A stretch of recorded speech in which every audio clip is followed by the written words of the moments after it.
Hey everybody, welcome to Otakucast PostShow. Welcome to the post show. How are you guys?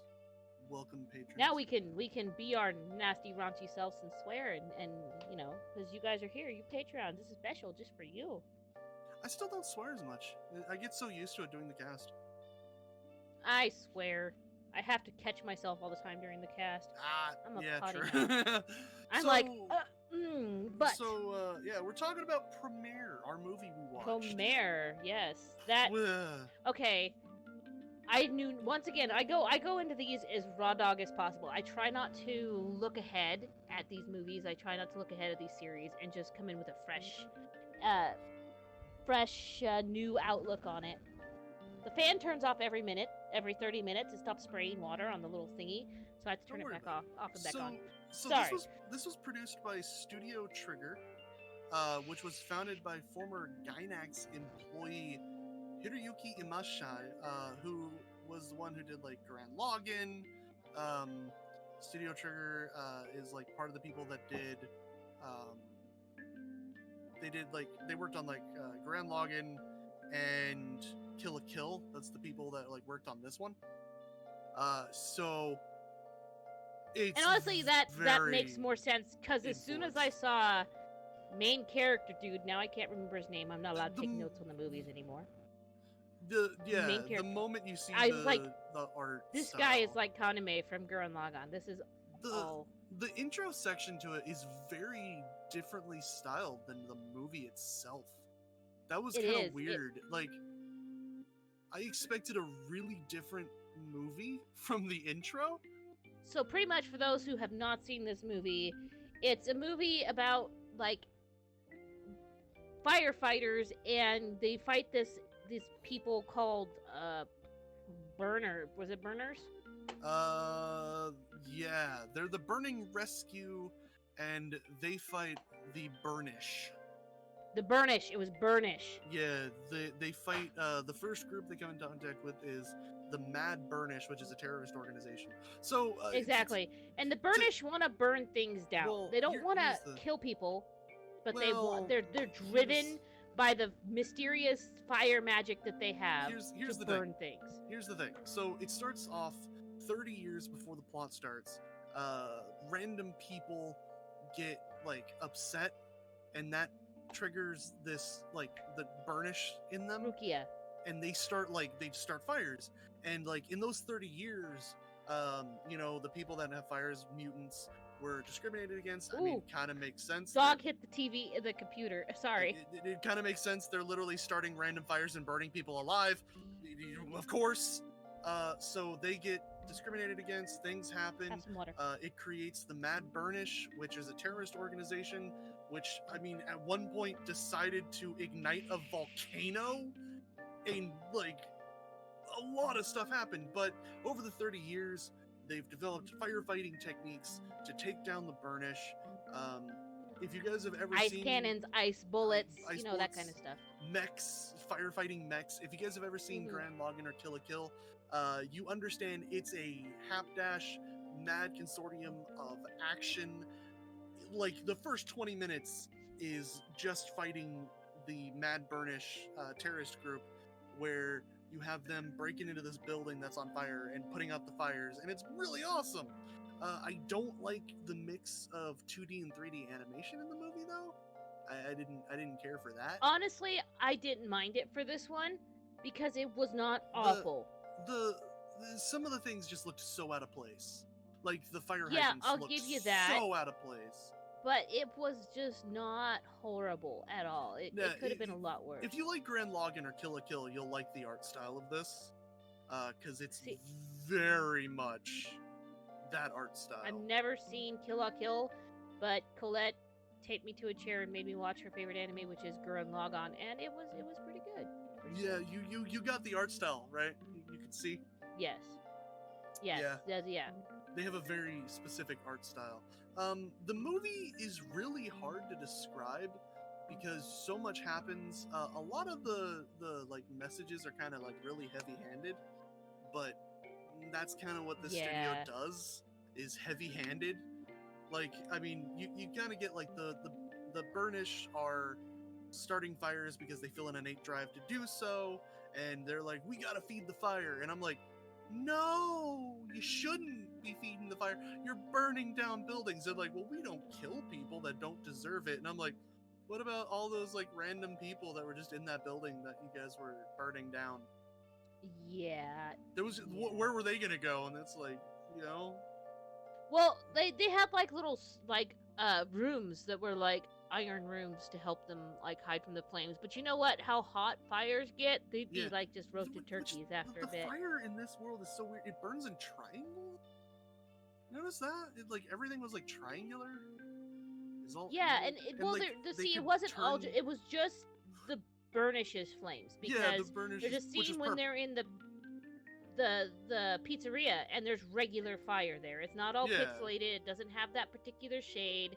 No, but the burnished fire, they make like battle suits and like cars and motorcycles out of them. What? I don't understand.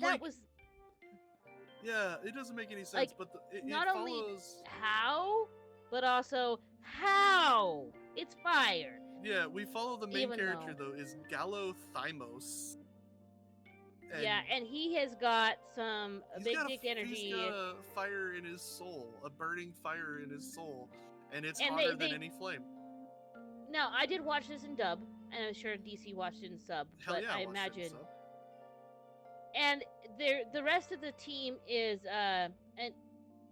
Anina, Lucia, a mouse named Vinny. I didn't even know the mouse's name. Yeah, the mouse is a name. Yes. Because I forgot. And Varus and Ignis is the rest of their team, and they're kind of badass. I mean, they're all badass. I like the scientist girl. She's one of my favorites, just because she invents crazy stuff. And Ellis, which is the sister to Aina. No, the scientist girl on the firefighting team. Yeah. Love Lucia, her. Yeah, she's like awesome. Mad scientist level of like my babies. But she won't sell her inventions because science or inventions that make money is a sin. What is it? Hisame, is that her name in My Hero Academia? The girl with the eye? The crazy girl. Yeah. That does the support. Yeah. Is that her name? I don't know. I don't remember. I also liked But anyway, I liked all the characters. They were pretty funny. Well, I also I liked Leo. Now, Leo is first introduced to you as the antagonist. Yes, and he's first introduced as the antagonist. And he's the leader of the Burnish, and he's like a kid. It's very important to note. The reason for that is because he was the creator of this terrorist organization 30 years ago. Because when your Burnish activates, you no longer age. Yep. And so he's been wait, how old is he actually? They're like, it's a kid. 30. He's over. But he's technically over 40. When did he stop aging? No, he doesn't say. He doesn't just. If he's a kid, he's probably like 16. You know. Yeah, that's He looks about 16, so I'd say he's probably actually 46 years old. Damn. He's an old kid. But the things move very fast in this movie. Like the firefight happens, they capture the terrorists. Then it's like the firefighting force shows up, like the whatever force, and then Gao is so extra with he's got like his whole suit, his whole thing is designed like ancient firefighters. The firefighters from a Far East nation. They don't want to say Japan, but it's Japan. Yeah. And he's got the little the buoy thing with the wee lights on it. I don't know what you would call that. The laser lights that are crazy and just like make no sense in this world. That they're just like giant cones of light. He's got an inflated ego, and he doesn't hurt nobody by doing his thing. So he's awesome. He's great. He is. I like him. I really do. And pretty much they fight him. They take Leo into custody, and just there's like a mayor that is corrupt. A governor, excuse me. He's the governor of the town, which makes no sense. And he also seems more than a governor, though. I was wondering about the difference between because they did just call him the governor in the dub, and I'm like, they call him governor, but he's also the person that created the town. Yeah, and it seems like rather very influential since he can do the things that he does. You know what I mean? Yeah. But anyway, he rescued Giro Gallo as a kid. But like I said, shit moves fast in this anime. Because like before the halfway point, we've already reached the people that get kidnapped, the Burnish people get kidnapped. You see that like the Burnish are imprisoned where they're being abused. Yeah, they're being horribly abused. But they have these like experimented on handcuffs. I'm talking about the handcuffs things on them that literally, if you activate fire, immediately create ice to cool you off. Yeah, like they're like boxes that cover their hands, and as soon as they try to use their flame powers at all, it will literally just freeze their hands and stuff. Like I said, they're being horribly abused, and it's like I understand where like Leo is coming from in a very small portion. I 100% understood Leo's plight. Like, they were just people. They did not ask for this mutation. No, that's what I mean. I understand that part. But I don't agree with his whole, we hear the fire and the fire wants to burn, so we burn things. And it's like, yeah, but you can't just go around burning stuff. And also, maybe you shouldn't listen to fire if it's telling you we want to consume everything. Maybe that's not a good thing to listen to. Yeah, but it seems like some of them really can't help themselves. Yeah, they have this weird desire to burn.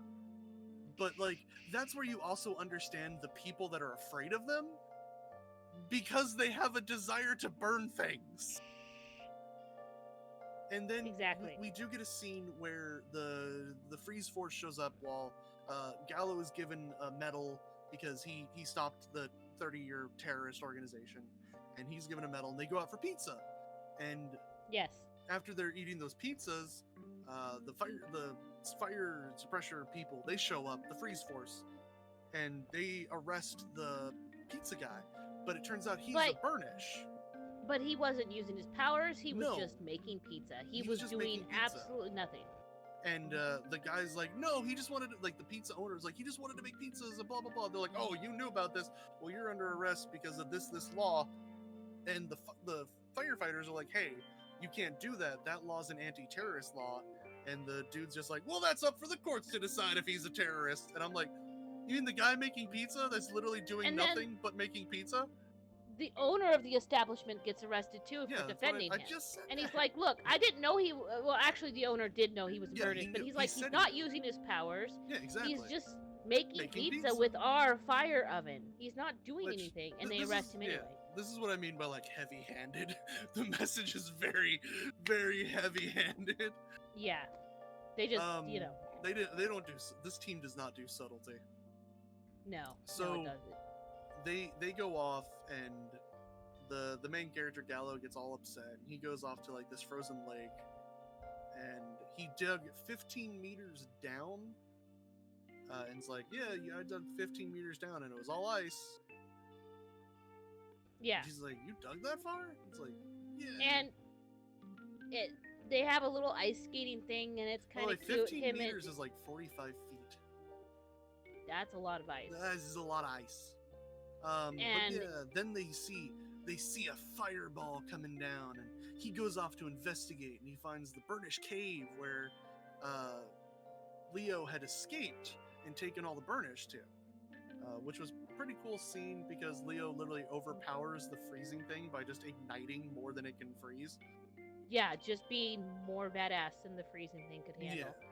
Yeah. And so he gets caught off guard and captured, and there's a very sad scene where one of the Burnish passes away. Leo tries to save her using a kiss of life by implementing his fire into her body. And Gallo was watching this. Gallo tried to be like, hey, let me help her. I have, emergency response training. I can save her. I have first aid gear on my bike right outside. I feel like Leo, like, maybe she could have been saved. We don't know. I don't know. He tried the magic breathe fire back into her, and she flame still dies. Well, yeah, her flame dies, and she literally turns to ash. And Leo tells him that that's the fate of the Burnish. We burn powerfully, we burn bright, but we burn out. Yeah. And I was like, but he does say that they can heal from any wound and they don't age, but they burn out. And I was like, what? You're contradicting yourself. Yeah, well, they don't die by normal means, but they'll die by the flames that are inside of them. But they don't really. Yeah, it's weirdly. It's kind of like, don't worry about this. So pretty much they leave Gallo there, and they all try to escape. Yeah. They're moving. They stole some trucks. Leave. Now, right now, the Burnish's only goal is to get the non-combatants and the regular Burnish people out of there to safety, to find them someplace safe to hold down. Yeah. Hold up. Like I said, I can agree with him in part. Not the we need to burn things, though. Yeah. So then we also get Gallo. Gallo is told that this happened because of Cray Foresight doing human experimentation on the Burnish. And so Gallo's like, I'm gonna go investigate this. Mm-hmm. This is before like halfway mark. Yes, this is a very as I said, as DC said, there's so much going on in this movie. It moves very fast. Like there was times that I looked away for 1 second and I had to rewind it. You can't do that. You cannot look away from this movie. What just happened? But Gallo goes to Cray and he's like, he throws his medal on the thing and he's like, Leo escaped and medals should be given to people who deserve it from people who deserve it. Neither one of us are worthy. And he's like, Cray's like, well, let me show you what's going on. And he shows him the engine that he's been working on. He takes him down to the secret evil villain lair. Well, first he explains that the Earth is going to be destroyed in 6 months because the Earth's core is going to explode, basically. Because there's pretty much Promare, which is what caused. We don't find out about that yet. We don't know about that yet. Okay. We got to get to that one in a bit. But what happens is he shows them that the Earth's going to be destroyed in 6 months. They move forward. He shows them the engine. It's capable of warp technology. They've developed a warp engine that can warp one person from another, but it's powered by the Burnish. They literally take the pizza guy, which is right now the only Burnish they have, and they like strap him into this. What's the wheel thing with the Veshuvian man? Veshuvian man. And then they spin him. And it starts spinning. And it forces him to activate his powers. I'm not sure whether it's in self-defense. I don't understand why it does that. I don't know, but it forces, and then he starts burning up. Like his fingers start turning to ash, and it turns on their little. That's after. But no, it's after they activate it, and he teleports him. He teleports him, and then it shows that after he stops spinning, his fingers turn to ash. No, it's okay. Whatever. Don't matter. Don't matter. Okay. Hold on. Give me 1 second. 1 second. Look, I didn't take notes. I'm not allowed to take notes on the movies anymore because I take too many notes. It takes me 3 to 4 hours to watch a movie. I know. I'll be right back. I gotta bring my dog in. It's raining. Oh, okay. We'll pause. I'll pause. I'll talk to myself for 5 minutes. Who knows? Rukia, come here. I know. You're bored, aren't you? You're bored, baby. She's my pit bull, Rukia. She's in here because she is a little hussy and is in heat at 9 months old, and we have to keep her away from our male dog. So, that's why she's in here. And she thinks she's dying. Don't you? You want to get sprayed with some water? You don't like it, do you? I'm sorry, but it cool you down. It cool you down. It cool you down. It's a pretty girl. I know. I didn't even bring a toy in here for you or nothing. I'm sorry. You got to get down, though. Drink some more water. You drink all the water. You'll be all right. I'm almost done. Get down. Good girl. You'll be all right. It's not that bad in here. I'd spray you with more water, but you don't like it. See, you're afraid of the spray bottle. It's okay. It's not to be afraid of. See? Whoops, I dropped it. Hello. I'm back.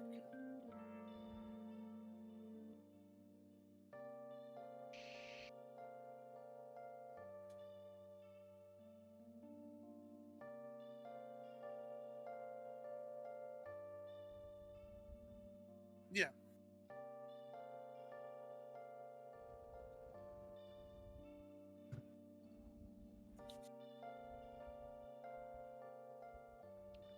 Ooh.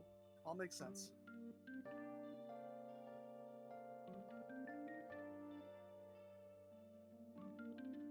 So, yeah, very nice. So we left off with he sees the engine, the guy's fingers burn off, and he's just like, "So, do you understand now? This is to save humanity. Only like, 10,000 people." And I'm like, "Why only 10,000 people will fit?" So yeah, it's a ship that he's gonna pretty much bury all the people that can pretty much buy. Is what I gained from it. Pretty much can buy a spot in this ship, it's the and he's chosen. Yeah, the chosen ones. Whether or not friends, family, special people, not just anyone's gonna get saved. The rest of them are gonna die. And he wants to take them to a new planet. Obviously, Gao is not happy about this. No. And so the Cray is just like, "You've always been a pain in my side. Punch. Arrest him." Yeah, pretty much Gao's like, "Why don't you try to stop the magma? There has to be another way." And that's his reasoning throughout the whole thing. It's just like, "There's gotta be another way." Yeah, and like, no. Pretty much the governor is just like, "No, this is what we're doing, whether you want it to happen or not." Yeah. So punch. So, and he gets imprisoned. Yeah, and then the force, the freeze force, tracks down the Burnish because this was their plan. They knew that he would get arrested and escape and gather all the Burnish in one place. So they show up. Was that dude's name Vulcan? The dude with the teeth? Yeah, the teeth and the eyes. Mm-hmm. And so he pretty much runs around in this big ass suit of armor all the time. Yeah, and so they show up and they start freezing all the Burnish, and they use a special Well, they find him because there's a little old man that's with the Burnish. Well, that's revealed. And it's revealed that the little old man. No, it's revealed right then. No, it's not. It's revealed after he's sub-zeroed the guy and they started freezing everyone. And once most of them are frozen, he reveals that, he was a traitor all along. Okay, like 1 minute later, particularly. Not even like 5 minutes. The fight ends with all of the Burnish being taken down. I have been working on my making things shorter summaries. I know. You're pulling it like taffy, man. You're stretching it. I'm not pulling it like taffy. I'm moving forward at the pace where it happens. The speed of smell. Like I said. So I said he shows up. They start freezing everybody. Yeah. And then you were like, everyone gets frozen, and then they find out the little old man was the one that told them where they were at. But I wanted to talk about the special Sub-Zero bullet because it's a very important plot point. Okay. Where he shoots Leo with a Sub-Zero bullet, and then the two of Leo's friends are like, "We got to get him out of here. Shoot him off in a cannon made from their fire because I don't understand how this fire works." And they fire him off into a volcano. Magic fire, okay? But the Sub-Zero bullet is important because it's literally used. It's brought up. The Sub-Zero technology is brought up later. But yeah, the weird Sub-Zero bullet that uses your own heat to freeze you. Very weird. He gets shot into a volcano and starts freezing. I just had to accept that one as is because I was like, uses your own heat to freeze you. Yeah, so they bring all the Burnish to the underground and put them all in containers to power their engine. Because the plan is to use all of the Burnish to power the ship's warp engine. And they're gonna use them all, and they don't care. It's a very large ship for 10,000 people. Yeah, and there's also thousands of Burnish, like at least thousands of them. There's just like there was walls. More Burnish than they showed. I don't know where they all came from. So pretty much the only free Burnish is Leo. Who's frozen? Who's in a massive block of ice in the volcano? Who then he synchronizes with the volcano and frees himself and literally rips the ice bullet out of his own chest.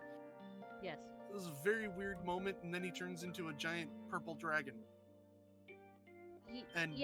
Attacks the town. His body's in the eye of the dragon. He pretty much goes on a rampage, going after the town. He frees Gallo by accident because he's literally burning the entire town down. And we're not even to the end of the movie yet. No, we're not. And pretty much he's just like, bring me back my people, free my people, or this whole town. Let my people go. Yes. Or he'll my people burn the entire town down. And then that starts Cray to be like, activate the engine, and then Gallo's like, I'm gonna take him down, and they get into a fight, and they get like into the ship, and like it's just a big fight that happens. They get into the rescue ships, and they keep fighting, and then she's like, you two need to cool off, so she drops them off at the lake, and they literally burn through the lake and melt the lake and reveal the whole lake. How many feet deep of ice at least? I don't know. It's a lake deep, very deep, over 45 feet. And they hit the bottom, and it's actually water. Building. Yeah, it's building. Like a research facility, like a little. Which you find out is manned by a weird hologram guy. Which is Deus. He's like an Dr. AI. Deus. The leftover intelligence of Dr. Deus, who actually developed most of their technology for fighting Burnish. He reveals that Cray killed him, and that he set up this facility to back up his memory in the case that in case he died. And he tells that Cray and Leo that they need to go fight. He tells Gallo and Leo that they need to go fight Cray and stop him. And he reveals a robot with a perfected engine that Cray's been working on. But he also reveals exactly what's going on with the Burnish. He reveals that basically the Burnish are a living fire organism from a living star in a parallel dimension, and 30 years ago something happened where our dimensions crossed and the core of the earth fused together with the living organisms. Yes, so they're called Promare. The sentient fire, it's actually sentient, is known as Promare. It's a living organism, it's living fire. And little pieces of that Promare is in all of the people that were compatible with it. Yeah, because reasons. Anyways, they pilot a mech created by the Doctor using a perfected engine that can use the Burnish's power without hurting them. Yeah, so Leo is the battery, and Gao is the pilot. The pilot, exactly. And the mech is called the Deus Ex Machina. That got me. Got me. I was like, of course it is. Of course it's the Deus Ex Machina. And they go off to fight Cray, but they reveal, they're like, so how did you know we were gonna come here? Why'd you choose us? And he's like, you were just the first two to show up. And he's like, well, what would have happened if we didn't show up? And he's like, I guess the world would be destroyed then. Pretty much. That Doctor gave no fucks. He was just like, look, I gave you the tools to save yourselves, so... Good luck. I'm already dead. I'm just an AI in a computer, so... And then he gets destroyed, so... Yeah, he does. But, so then we get they call it the Leo Gauss something or other mech. Leo Gallo something, and they fight. Yeah. They fight the ship, and they stop the ship from warping. And then Cray's like, I gotta deal with this in his own little Gundam mech thing. Yeah. That has a laser beam that turns anything it hits into dirt, like usable dirt. Yeah, it was supposed to be for terraforming. Gun? Yeah, at the new planet. And he's like, no, but it'll work to take care of you guys, kind of thing. Like, and then he uses a sword designed to designed to pierce through bedrock. And they did a lot of work trying to explain why the bad character had a Gundam. Yeah, pretty much. And then he had the Sub-Zero cannon that he fired off that instantly froze a volcano. And they were just like, if you've got this technology, why don't you use it to stop the magma? And he's like, well, how am I supposed to get to the core? This mech wouldn't survive going to the core. And it's like, why wouldn't it? It's surviving the burnish flame. Why wouldn't it survive magma? There was a lot of unanswered reasons. They just wanted to have a big mech fight. They did. So there was a big mech fight, and They defeat the mech, but their mech is defeated, and it's... Yeah. And Cray reveals they lose the mech. Yeah, both mechs. Cray reveals he's actually a burnish! Mm-hmm. And the reason he lost his arm was because, for some reason, his arm ignited and went off and started a fire in Gallo's home, and Gallo just happened to run out, and Cray hates Gallo. And he made him a firefighter because that was the job with the highest mortality rate. The highest risk factor, yeah. He in the sub he says highest mortality rate. Yeah, pretty much. Messed up. But yeah, it seems like he literally says that he doesn't care if the Earth is destroyed because it's destroyed now or it's destroyed in 6 months. And he's like, I've been working hard to suppress my burnish desire to burn everything. And I was like, it really doesn't seem like it. It really seemed like his whole goal was to just cause a the Earth to burn up. longer-winded way of destroying everything. Like, he's still following his desire to burn everything. Yeah, exactly. So,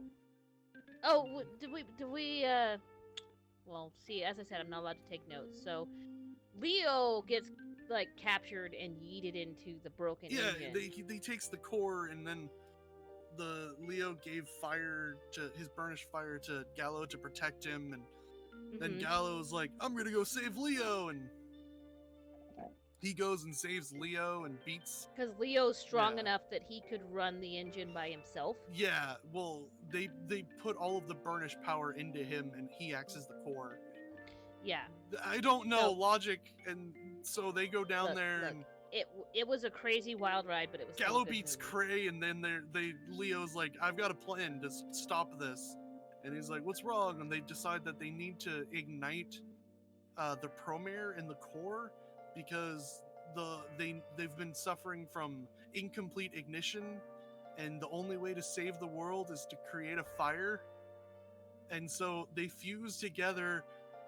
Let it burn. Leo's desire to burn everything and Gallo's desire to protect everything, and that creates a fire that protects everything, and then they turn into a planet-sized mech and punch the Earth until it ignites in flame, and somehow that ignites all of the Promare in the core, and they all go back to their dimension.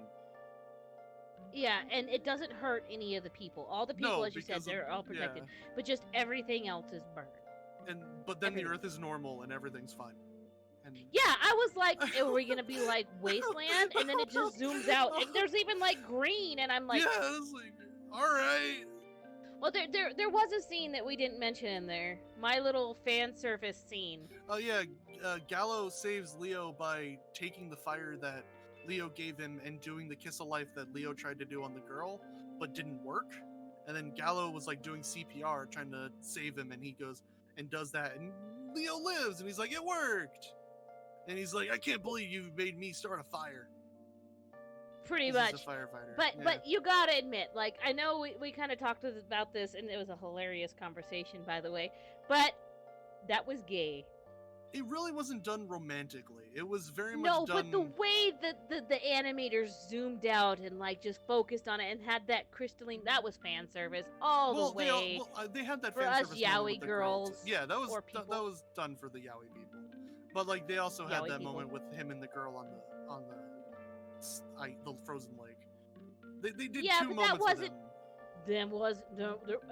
Hey, it's more than black and white now. They can be bi, they can be pan, they can be I'm just saying, anywhere in the sexual spectrum. Yeah, but Gallo clearly, one side it seemed very romantic, and then the other one it just seemed like CPR.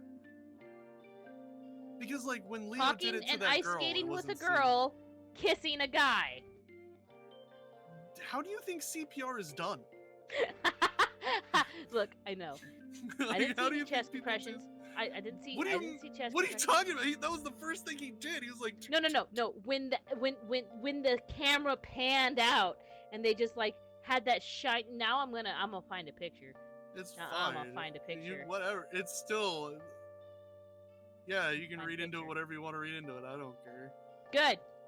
Because I'm just saying the way it was done. Yeah, it was clearly in the universe done as the kiss of life, but clearly a nod to the yaoi fans out there.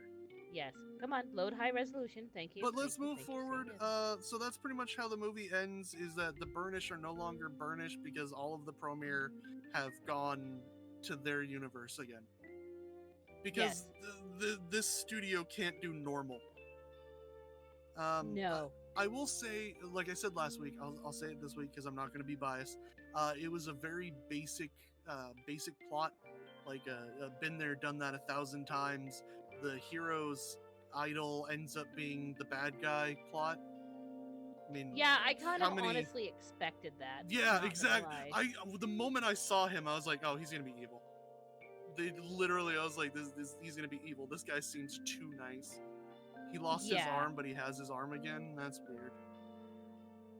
It doesn't look like a robot arm. I just set that picture as my background image just because. My wallpaper.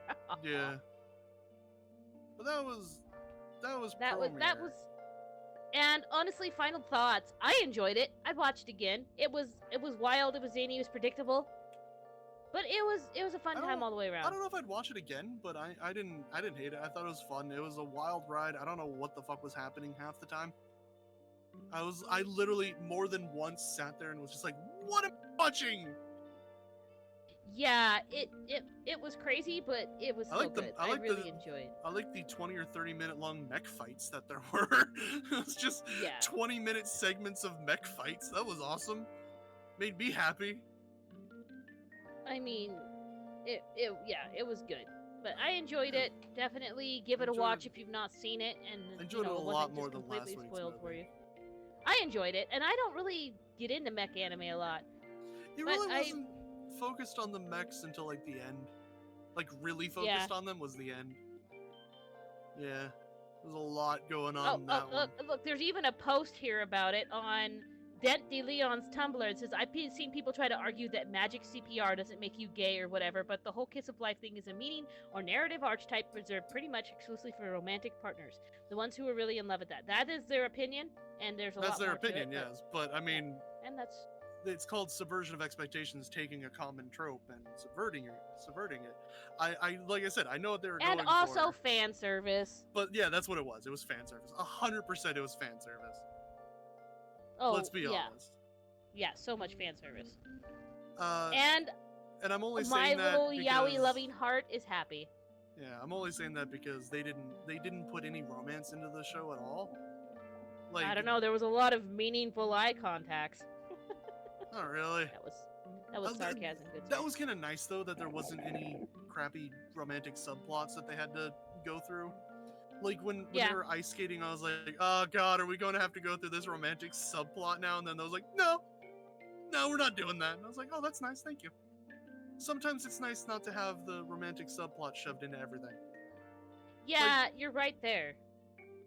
I 100% agree with you that not every adventure has to have a romantic subplot into it. That's kind of like what I like about One Piece. They don't have romantics. Like Luffy does not have a romance. Luffy is just Luffy. He's completely ignorant of that stuff. I don't know. I mean, wait, how old is Luffy? Luffy in the series is 19. 19, a 19-year-old boy, male, and he's not interested in romance. He's asexual. Get out of here. He's not actually. If you look at the Alabasta arc, he gets a nosebleed.